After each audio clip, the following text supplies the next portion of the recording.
All right, thank you for joining me at FutureMoneyTrends.com. I'm very excited to introduce you to Jeffrey Tucker. If you've ever been to Mises.org or seen any videos about Austrian economics on the internet, you've probably seen his face. He's done interviews, and he also gets interviewed as well. And he's actually the chief editor of Laissez-Faire Books. Mr. Tucker, thank you for being with us today. It's really great to be here. Thank you for having me. Sir, I want to talk to you about the markets right now. There's kind of like a frame job.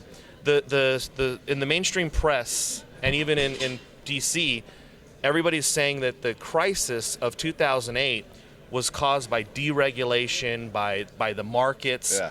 What do you say when you how do you counter that when you talk to somebody? So the thing is that markets are always part of reality. It's impossible to get rid of the market. If we got rid of the market, we'd all be living in caves and die within a matter of weeks. So of course, yes, the market played a role in the crisis, but it was a question of whether or not the markets were distorted or not. And they were seriously, insanely distorted by the Federal Reserve and the gigantic regulatory apparatus that exists. I mean, the idea that anybody would be really talking about deregulation right now is a little bit absurd. I mean, we live in an age of hyper-regulation. Everything is getting more and more regulated every day. The economy is regimented absurdly so, and it's one of the reasons we've not been able to readjust after the burst of the bubble in 2008. There's been no readjustment. Do you think we'll be able to ever have a life, or this generation will ever see a life where we have no Federal Reserve? Do you ever see a day like that? No, but we could see the invention of an alternative framework for the financial world growing out of digital economics, digital economy, and entrepreneurship taking place every day in the digital world. I mean, we could see a parallel financial institution developed within the world of the internet. Now, there are people like James Turk who've created not a digital currency, but it's, you have your gold money account, Yeah. And they're trying to get Yeah. businesses where you can purchase stuff. And there's also something called Bitcoin. I'm Yes. not really familiar with it. Right. What are your thoughts on something like gold money or Bitcoin? Well, I think these are all amazing ideas, and there would be far more of them if we would deregulate the system. Right now, the government's insisting that we all use the dollar and use it in the old-fashioned way, and that's it. I mean, the Federal Reserve is not adapted to the digital age, or the Treasury Department, or anybody else. The governments are unwilling to let the monetary system take the same route that everything else has taken. They want to keep us back in the Stone Age, where we're all just kind of exchanging their monopoly paper and nothing else. So if we deregulate that and do what F.A. Hayek suggested, which was to denationalize the money, we would see thousands of competing currencies going on every day. So some of the people who have attempted to invent alternative monetary systems have gotten in trouble with the law, which is absurd. So I admire these companies like Bitcoin and others who are attempting to create alternative monies and stay within the framework of the legal apparatus. But one way or the other, we're going to see the reinvention of the financial monetary system in the future because the state system has failed. There's a small liberty movement, and most of them would call Ron Paul their I guess, the godfather of the liberty movement because he woke so many up. Yeah.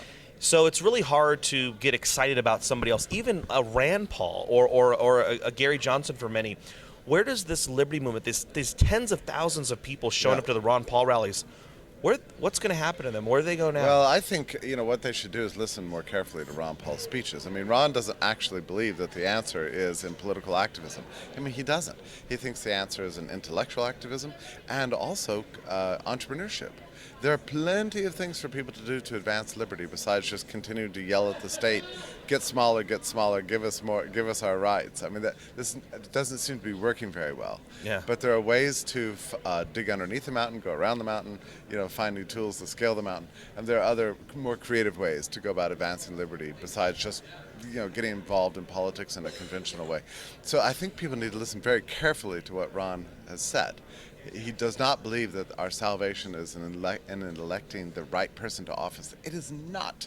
In fact, the elected politicians have very little to do with the operation of the state as it exists. The whole state is a gigantic permanent bureaucracy, and which includes the Federal Reserve and hundreds of millions of other people, permanent bureaucrats who are totally immune from elections.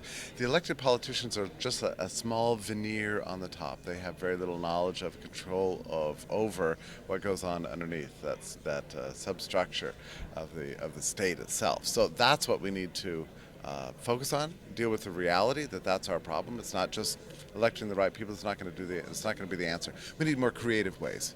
Now, what is the current state and life expectancy of the United States with 22% of people just being completely on the government, being paid to live here? Yeah. 43% not paying income taxes. Of course, I wish the other people weren't paying income taxes, but so many people are being paid by the government, and then of course all of us are life. So even me, for an example, I own a rental property. The tenant is Section 8, so they're propping the rents up. Yeah. Many people in the area are buying homes with treasury-backed mortgages. Yeah. So we're all connected to this Right. thing now. What is the state of the union? How long can this go on? So I don't care that much about the union anymore, and I don't know how many people even do. I mean, this old-fashioned idea of nationalism, where we're Americans to the exclusion of everybody else in the world. I mean, this is really decaying. The state's borders on the maps are increasingly irrelevant in a digital age. So our prosperity as a people is very much connected with prosperity of people around the world. Other places around the world are seeing liberty rise, while in the United States we're seeing it fall. Some people are very pessimistic about the future in terms of the U.S. economy, and other people are very optimistic about the economy in the future. I'm both. I'm pessimistic about the physical world as it exists in the nation state of the U.S. I mean, the regulatory apparatus is so gigantic and constricting and regimenting, and it's destroying entrepreneurship every day. Federal Reserve with this ridiculous zero-interest monetary policy is not going to do anything for anybody. We're going to see many years ahead of perpetual bust, where the opportunities are just declining, mostly in the physical world. On the other hand, in the digital world, which is increasingly global, increasingly international, has many, many opportunities for young people today. And we're going to see the reduction of poverty that's taking place around the world continue only because of the invention of digital media and that free space, relatively free space, called the digital world. And that's where I'm very optimistic. Now, most Americans live in a world where they believe they are free. If you ask most Americans, they would say they live in a free country, they live in free markets.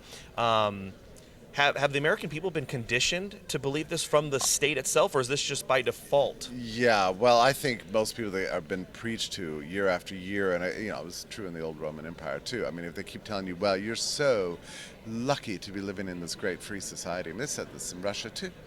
So no, Americans are clueless about this. What breaks the consciousness about this is, or opens up the consciousness about our relative lack of freedom, is traveling internationally.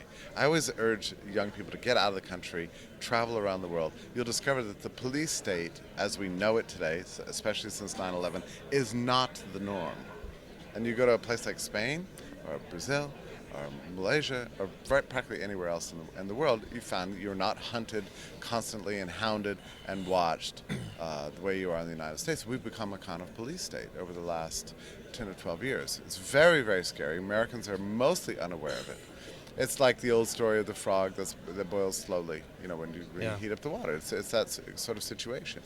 But I don't know. I mean, once people leave the country, they discover the truth. However, as the economy continues to decline, as young people face fewer and fewer prospects, we're going to see a rise of an anger in the population. We're already seeing that. It expresses itself in the protests, movements of all sorts that we're seeing. And at some point, it's going to get hotter and hotter and hotter, and it's going to flare up. And we're going to see what kind of political effects that's going to have. I don't know if they're going to be good or they're going to be bad, but we're going to see something dramatic in the future. I feel certain about this. Well, I hope you're right. As far as it's got to get worse before it can get better. Maybe. But as far as the mindset of people, I'm just trying to see how do you flip somebody to believing in liberty when they already think they're free, or how do you flip somebody to liberty when so many people have been conditioned to be busybodies on? They're worried about what Mitt Romney makes for a living. They're worried about what 1% makes, or whatever. How do you flip this mindset? It seems like they're hardwired people right now. They refuse liberty. People tend to change their minds about things once the oppression affects them personally. They get wrapped up in the criminal justice system, or their business fails because of too high regulations or taxes, or they get fired from the job because the business had to cut employees due to some regulatory mess or whatever. Once the oppression of the state affects people personally, then they begin to look for answers. And I really think that that is the trigger that makes it happen. And these days, of course, you can find out the truth about things. You can go to my website, laissezfaire.org, lfb.org. We have a club that's $10 a month. We deliver ebooks every week to you with video explanations. The release we're putting out today is a book by Frank Chodoroff called The Rise and Fall of Society, and I think is the best political work ever written. It reveals the truth about politics and human freedom. So, the literature is out there, it's available, but there has to be some inner spark that makes them long for it and look for it. And as the misery continues to spread and rise, we're going to see people looking for more answers outside conventional politics.